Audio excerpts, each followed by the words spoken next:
We will start this update video by reviewing verticality.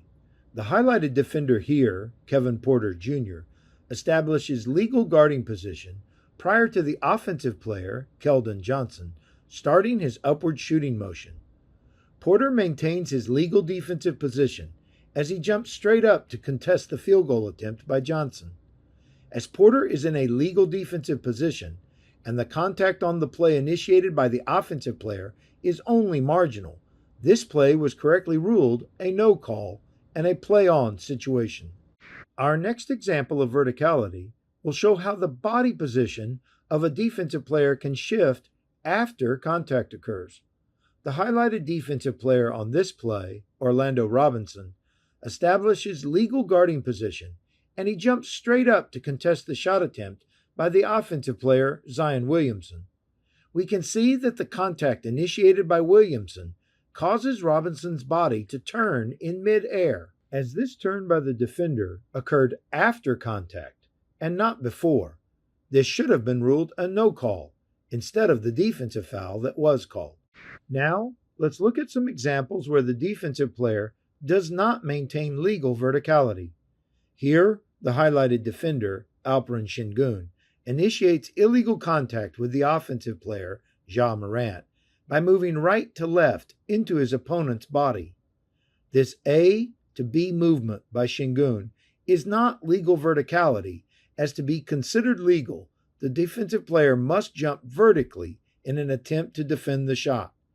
That is not the case here, and a defensive foul was correctly called by the lead official. On this next example, we will again see a play where the defensive player does not maintain legal verticality.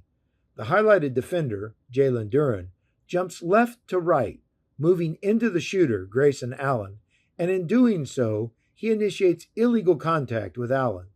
This A to B movement by Duren is not legal verticality, and a defensive foul call was needed on this play.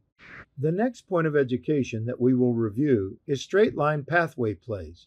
Here, the highlighted offensive player, Toumani Camara, establishes a straight line path to the basket. The on-ball defender, Dillon Brooks, moves into Camara's path, and Brooks makes contact with Camara that is more than marginal. The contact by Brooks moves Camara off his path, and a defensive foul was correctly called. The next play in this section will show an example where a defensive foul call was needed but was not called. The offensive player, Julius Randle, drives to the basket and he is rerouted off his path by the contact initiated by the on-ball defender, Daniel Gafford. This is illegal contact by Gafford, and a defensive foul call was needed on this play. Now, let's look at an example where the offensive player is not taken off his path.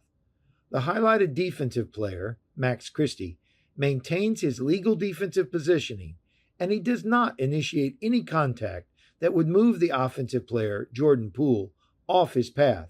And while there is marginal contact on the play, there is no defensive foul, as this play was correctly ruled a no call and a play-on situation.